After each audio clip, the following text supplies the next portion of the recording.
You found your way to Whispers of Crimes, a quiet corner where the shadows of the past are gently told. Here, we speak of real crimes and mysteries, not to shock or scare, but to wonder, to reflect, and maybe to help you fall asleep. So close your eyes, let your thoughts slow down, and come with me into tonight's case.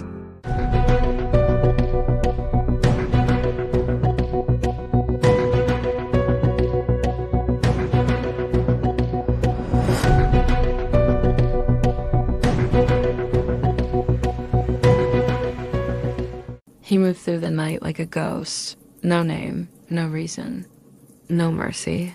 Families wiped out as they slept. Entire homes turned silent by morning, and not a single witness left to tell the tale. For 4 years, he drifted across provinces unnoticed. No one knew who he was until it was far too late. He didn't kill for money. He didn't kill for revenge. He killed because he wanted to. 67 lives, 23 assaults. One man, one hammer, one bicycle. This is the story of Yang Xinhai, the monster killer, the most prolific serial killer China has ever known. Chapter 1, Born into Shadows. Yang Xinhai's life began in obscurity, in a place few outside China would ever know, Jing'an County in Henan Province.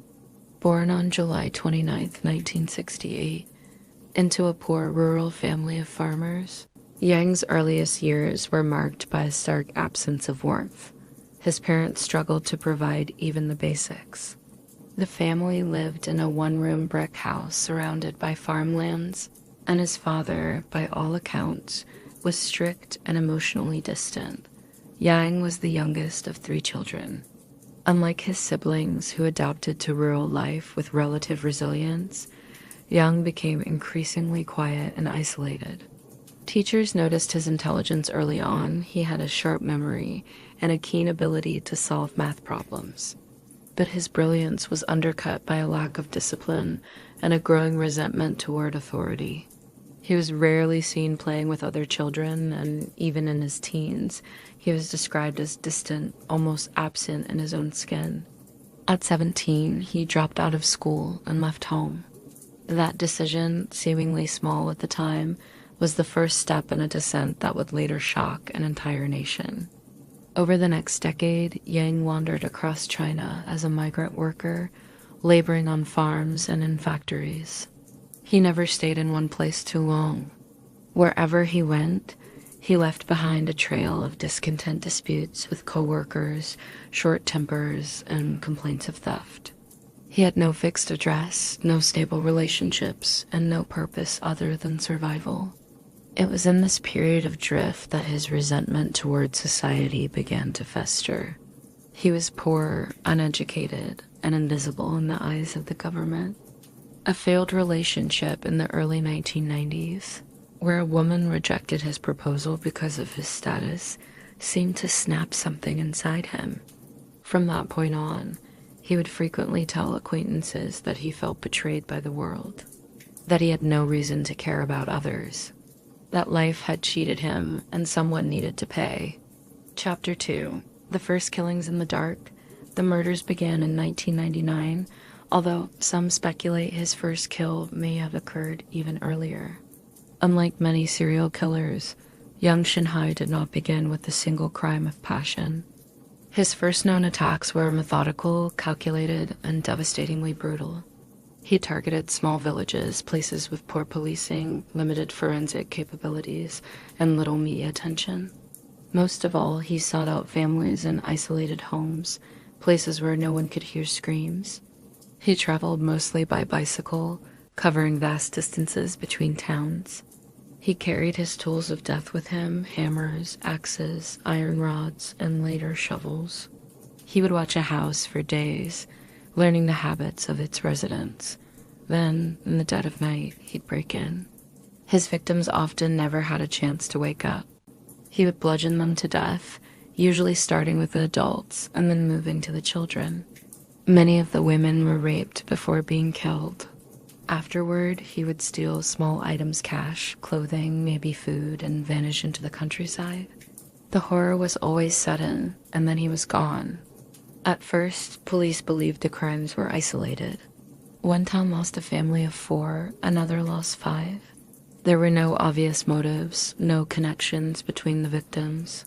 Rural police, underfunded and undertrained, had no resources for complex investigations. In many villages, there was barely a functioning police station.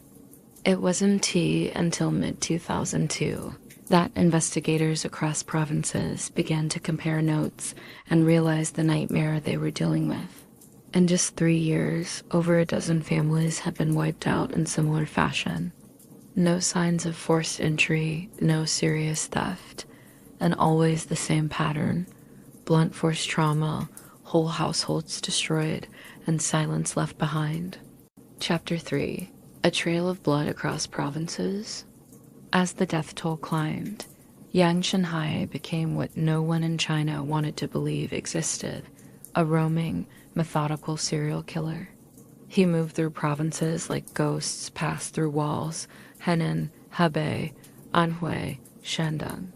Each attack left behind more questions than answers. Villagers began to panic. Rumors spread. Some believed there were demons or cults involved. Others whispered about vengeance spirits. Few imagined it was the work of one man. For Yang, the lack of coordination between provincial police forces was a shield. The criminal databases in different regions weren't yet fully integrated. DNA evidence existed, but testing capacity was minimal. Fingerprints were taken, but not matched. Each jurisdiction filed their own reports, often unaware that a pattern was emerging elsewhere. His confidence grew with each successful killing. He returned to some villages more than once, sometimes killing again just days after his first attack.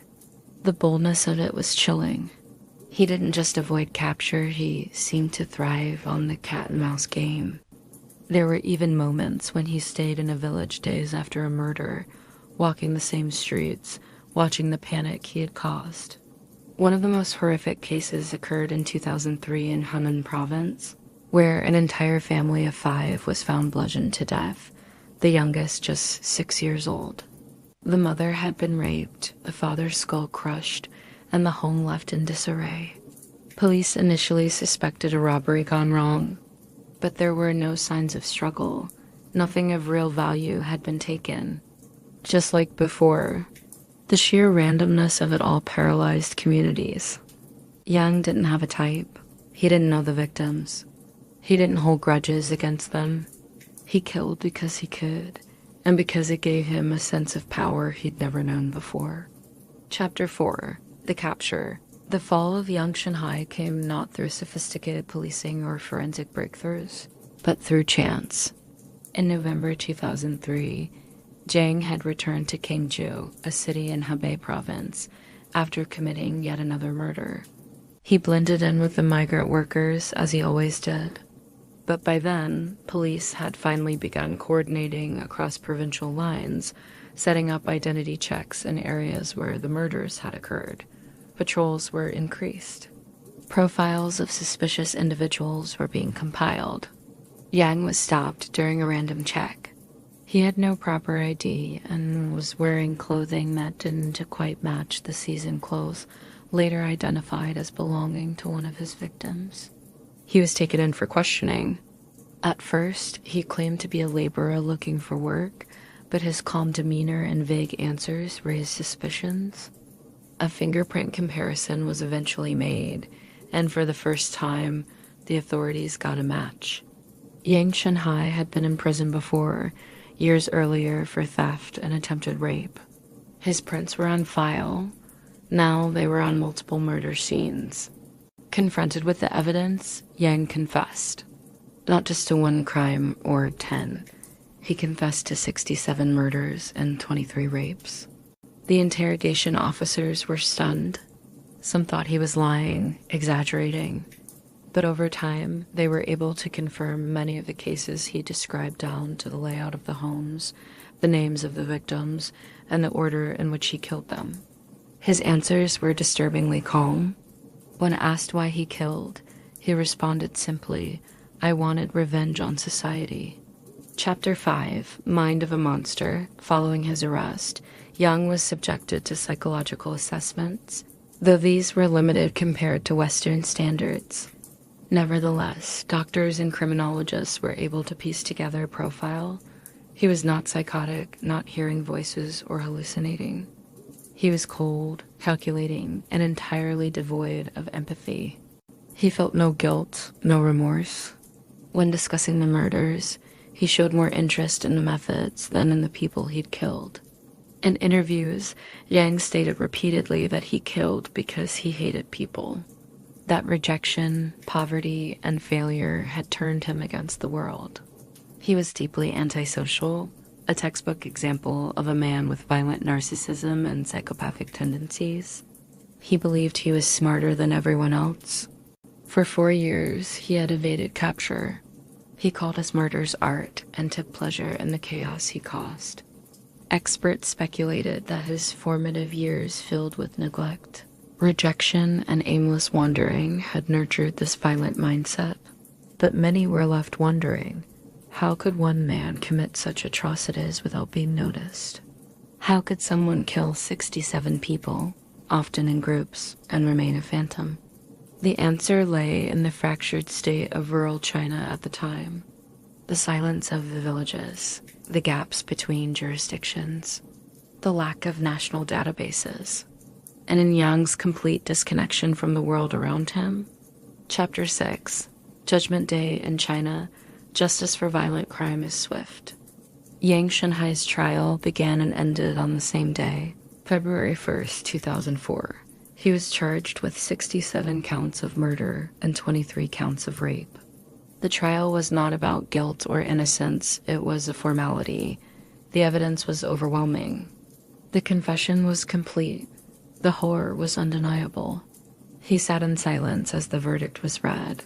No visible reaction, no plea for mercy. On February 14th, 2004, just 2 weeks later, Yang was executed by a single gunshot to the back of the head. His execution was carried out with little media attention and minimal public announcement.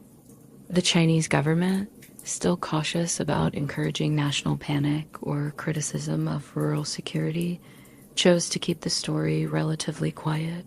For the families of the victims, there was no real closure. Many were left to mourn in silence, their losses known only to their neighbors. The speed of the trial and execution meant there was little opportunity for national reflection or discussion about how such a man had gone unnoticed for so long. Chapter 7, A Nation Haunted in the Years Since His Death. Yang Xinhai's name has become synonymous with evil in China. Though there are no monuments, no films, and few news specials, the memory of what he did lingers in the minds of those who lived through it. His legacy is one of fear and of systemic failure. His case exposed deep cracks in China as law enforcement infrastructure at the time cracks that allowed a single man to travel unnoticed, strike at will, and destroy lives across multiple provinces. It was a wake-up call.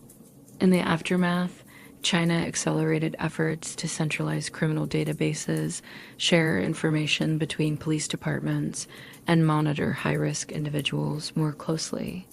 But the questions linger. How many others like Yang have slipped through the cracks, their names unknown? How many rural families continue to live in fear? In some villages in Henan, elders still tell their grandchildren to lock the doors before sundown. Not because they believe in monsters, but because they once knew one walked among them. That's all for tonight's story. Another thread in the web of true crime, quietly unraveling as the night goes on. If you're still with me, thanks for listening. And if sleep has already taken you, may your dreams be peaceful and your mind at ease. I'll be here next time by the fire with another story waiting to be told. Good night. And don't forget to lock your doors.